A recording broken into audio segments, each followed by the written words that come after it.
दूध से बनी रसमलाई आप सब तो जरूर खाए होंगे, लेकिन आज हम जो ब्रेड रसमलाई बनाने वाले हैं, यह रसमलाई खाने में बहुत ही स्वादिष्ट होते हैं। इसका स्वाद एकदम दूध की रसमलाई जैसा लगता है और यह रसमलाई बनाना बहुत ही आसान है। इसे बनाने में बहुत ज़्यादा समय नहीं लगता है। यह कम समय में बहुत ही आसानी से बन जाते हैं। तो चलिए हम शुरू करते हैं रसमलाई बनाना। रसमलाई बनाने के लिए हमने यहाँ पर 5 पीस ब्रेड लिए हैं। तो सबसे पहले हम रसमलाई के लिए रबड़ी को तैयार कर लेते हैं। हमने गैस पर कढ़ाई रख दिया है, गैस को ऑन कर लेते हैं। अब कढ़ाई में हम 1 कप दूध को डाल देते हैं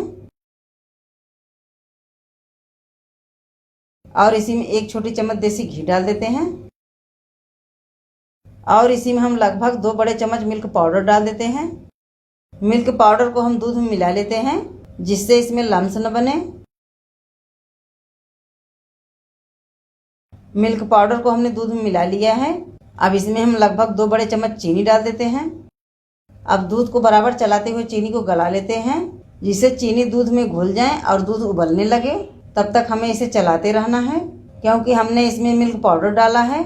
मिल्क पाउडर जो है दूध को जल्दी से गाढ़े कर देते हैं और वो कढ़ाई की तली में चिपकने लगते हैं, इसलिए हम इसे मीडियम आंच पर चलाते रहेंगे। चीनी दूध में घुल चुका है और दूध उबलने लगा है। अब इसमें हम लगभग आधी छोटी चम्मच येलो फूड कलर डाल देते हैं। कलर को हम दूध में मिलाकर येलो कर देते हैं जिससे दूध जो है वो पूरी तरह से पीले रंग में हो जाए।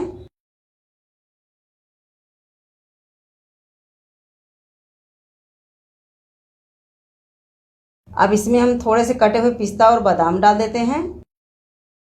आधी छोटी चम्मच इलायची पाउडर डाल देते हैं। इससे रसमलाई का फ्लेवर बहुत ही अच्छा बनता है। अब दूध को हम 2 मिनट तक और पका लेते हैं जिससे दूध हल्के गाढ़े हो जाएं। हमें इसे बहुत ज़्यादा गाढ़ा रबड़ी नहीं बनाना है, नहीं तो रसमलाई जो है वो रबड़ी को सूख नहीं पाएगा। रबड़ी को हमने 2 मिनट तक पका लिया है। आप देख सकते हैं हमने इतना गाढ़ा रबड़ी बनाया है। ये रसमलाई के लिए रबड़ी हमारे बनकर तैयार हैं। अब हम गैस को बंद कर देते हैं और कढ़ाई को हम गैस से उतार कर नीचे रख देते हैं। अब रसमलाई के लिए हम ब्रेड को काट लेते हैं। पहले हम ब्रेड के चारों किनारों को काट कर निकाल देते हैं, यानी कि जो ब्रेड का ब्राउन पार्ट है उसे हमें काट कर निकालना है।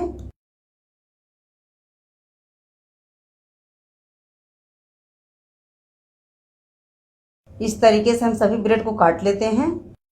ये जो ब्रेड का ब्राउन पार्ट है उसे आप फेंके नहीं, इसका आप चीला बना सकते हैं या फिर पकौड़े भी बना सकते हैं। 5 ब्रेड का ब्राउन पार्ट काट कर हमने निकाल दिया है। अब इस प्लेट में हम आधा कप दूध डाल देते हैं। अब हम रसमलाई बनाना स्टार्ट करेंगे। अब 1 ब्रेड उठाकर हम दूध में डुबो देते हैं। इसे हमें पूरी तरह से दूध में भिगो देना है। अब ब्रेड को हम दोनों हाथ से दाबकर इसका दूध निकाल देते हैं।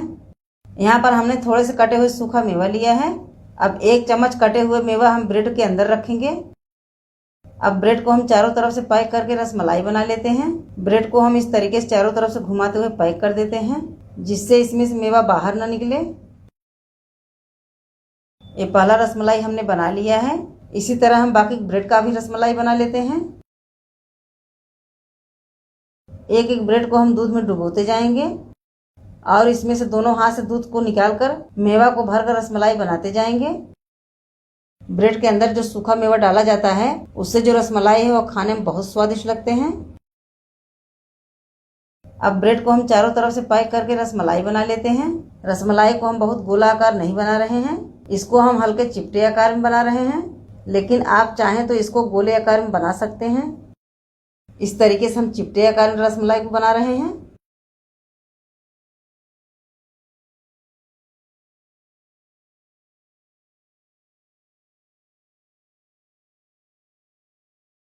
पांचों ब्रेड का रसमलाई हमने बना लिया है।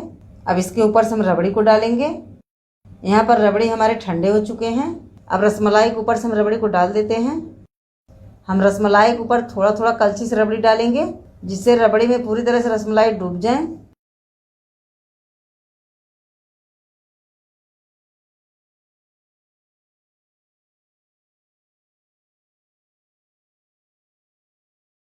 अब इसके ऊपर से हम थोड़ा सा पिस्ता से गार्निश कर देते हैं।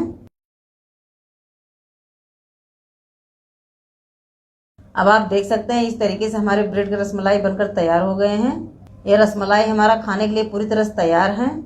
अगर आप इसे बाद में खाना चाहते हैं तो इसे फ्रिज में रख दें, तब उसके बाद ठंडे ठंडे रसमलाई खाने के लिए सर्व करें। रसमलाई चाहे कोई भी हो, वह ठंडे खाने में अच्छे लगते हैं। अब एक रसमलाई हम बाउल में लेकर काट कर आपको दिखाते हैं कि यह रसमलाई हमारा कितना मुलायम बना है। अब इसके ऊपर से हम रबड़ी को डालेंगे।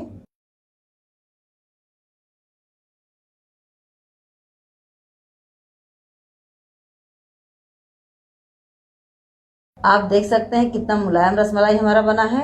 यह रसमलाई खाने में बहुत ही स्वादिष्ट होते हैं। इस तरह ब्रेड की रसमलाई आप कभी भी बना सकते हैं, क्योंकि ब्रेड लगभग सभी घरों में होते हैं और इसको आप बिना झंझट के आसानी से बना सकते हैं।